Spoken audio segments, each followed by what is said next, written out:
இது வந்து கோட்டூர் நாகப்பட்டினம் பக்கத்தில் நம்ம ஒரு வீட்டுக்கு ஒரு 3 கிலோவாட் ஆன் கிரிட் சிஸ்டம் போட்டு கொடுத்துருக்குறோம். அந்த வீடியோ தான் இது. இந்த எர்த்து பிட்டு பார்க்கறதுக்கு நிறைய பேர் வந்து எர்த்து பிட்டு வந்து ரொம்ப பக்கத்தில் இருக்குது அப்படின்னு கமெண்ட் பண்ணியிருக்காங்க. இந்த எர்த்து பிட்டு வந்து நிறைய 4 டைப் இருக்குங்க. இது வந்து இந்த சோலார் பேனல்லேருந்து இந்த இன்வெர்ட்டர்லேருந்து வரக்கூடிய ஒரு 50லேருந்து 100 வோல்டேஜுக்குரிய ஒரு லீக்கேஜ் கரண்ட். சப்போஸ் நம்ம வீட்டில் இருக்கிற கரண்ட்டு டைரெக்டாக ஷார்ட் ஆனால் கூட ஒரு 230 வோல்ட்டு லீக்கேஜ் ஆகிறதுக்கு கொடுக்கக்கூடிய ஒரு மினிமல் எர்த்திங்னு அப்படின்னு சொல்லுவோம். இது வந்து ஒரு ராடு, காப்பர் பாண்டடு ஜிஐ ராடு உடைய இந்த எர்த்து. இது வந்து ஒரு 1 மீட்டர் தான் இருக்கும் பூமிக்குள்ளே போகிறது. இதில் வந்து ரியல் எர்த்து கெமிக்கல்னு எர்த்து என்ஹான்சிங் கெமிக்கல் போட்டு பண்ணி கொடுக்குறோம்.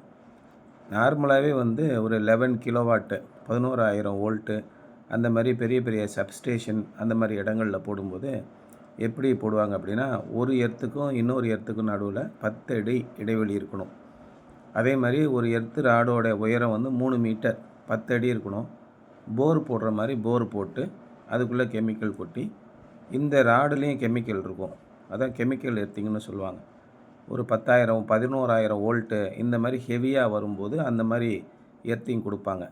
ஒரு சர்க்கியூட்டில் எத்தனை வோல்டேஜ் வரும் அப்படின்னு எதிர்பார்க்குறாங்களோ அதுக்கு தகுந்த மாதிரி எர்த்திங் கொடுப்பாங்க.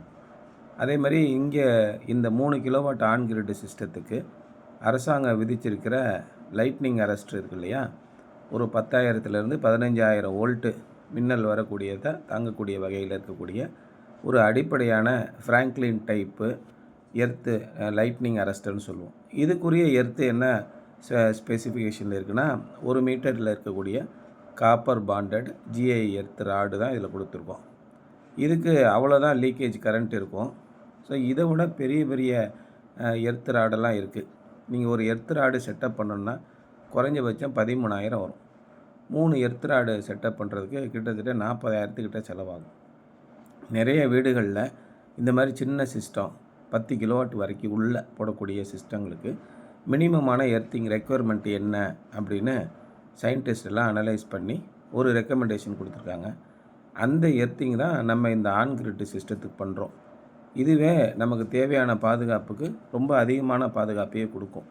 அதே மாதிரி ஒவ்வொரு இந்த சோலார் பவர் பிளான்ட்லேயும் ஒரு இடிதாங்கி வைக்க சொல்லியிருக்காங்க.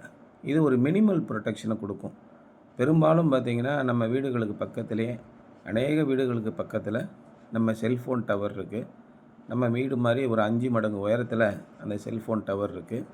அதில் ரொம்ப மோஸ்ட்டு சொஃபிஸ்டிகேட்டடான லைட்னிங் அரெஸ்டர்லாம் இருக்குது. அதையெல்லாம் தாண்டி நம்ம வீட்டுக்கு வரும்போது நம்ம இந்த சின்ன மினிமமான ஒரு லைட்னிங் அரெஸ்ட்ரு நமக்கு பாதுகாப்பு கொடுக்கும். அப்படிங்கிற அடிப்படையில் தான் இந்த 3 கிலோவாட் சிஸ்டத்துக்கு இந்த பேசிக்கான எர்த்திங்கும் இந்த லைட்னிங் அரெஸ்ட்டும் கொடுத்துருக்காங்க. நம்ம லைட்னிங் அரெஸ்ட்ரு அப்படின்னு வந்துருச்சுனாலே பல விதங்கள் இருக்குது. 1,50,000 ரூபா வரைக்கும் கூட லைட்னிங் அரெஸ்ட் இருக்குது. நம்ம வீட்டு சேஃப்டிக்கு வைக்கலாம். நம்ம 1,50,000 ரூபாய்க்கு சோலார் பிளான்ட் வாங்கிட்டு அதுக்கு 1,50,000 ரூபா இடிதாங்கி வைக்கிறது தேவையில்லாத ஒன்று. அதே மாதிரி இதுக்குரிய அந்த எர்த்து இதுக்கு போதும். இதோட இன்னும் மோஸ்ட் சொஃபிஸ்டிகேட்டடான எர்த்திங் இப்போ சப்ஸ்டேஷன்லலாம் போய் பார்த்திங்கன்னா பெரிய 15 அடி ராடு உள்ளே இறக்குவாங்க. இறக்கி உள்ளே பெரிய காப்பர் பிளேட் வச்சு அதில் போல்ட்டு நட்டு போட்டு முறுக்கி திரும்ப எர்த்து கெமிக்கல்லாம் கொட்டி இப்படி கொடுப்பாங்க. அங்கே வரக்கூடிய பவர்லாம் பார்த்திங்கன்னா ரொம்ப அதிகமாக வரும். அதுக்கு சேஃப்கார்ட் பண்ணுறதுக்காக அந்த மாதிரி கொடுப்பாங்க. ஸோ ரொம்ப உயர்தரமான ஒரு எர்த்தை வந்து சாதாரண ஒரு சின்ன சிஸ்டத்துக்கு நீங்கள் எதிர்பார்க்குறது தவறு. இந்த சிஸ்டத்துக்கு என்ன சேஃப்டி வேணுமோ அதுக்குரிய எர்த்து, அதுக்குரிய இடிதாங்கி எல்லாமே இங்கே கொடுத்துருக்கோம். இது இந்த சிஸ்டத்தை அடுத்து வரக்கூடிய ஒரு 25 வருஷத்துக்கு பாதுகாப்பு அளிக்கக்கூடிய வகையில் அமைஞ்சிருக்கு. இந்த அளவுக்கு போதும். 10 கிலோவாட்டுக்கு மேலே போடுறீங்கன்னா பெரிய பெரிய எர்த்திங்கு, பெரிய லைட்னிங் அரெஸ்டெல்லாம் போடுறோம்.